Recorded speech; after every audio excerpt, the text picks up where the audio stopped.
In this video, we will show you how to get image URL from file in Squarespace library.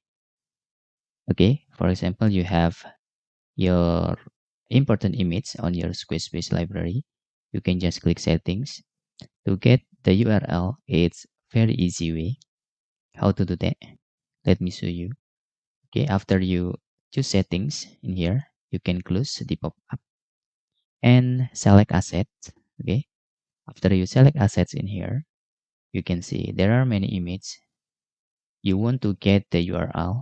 Okay, how to do that?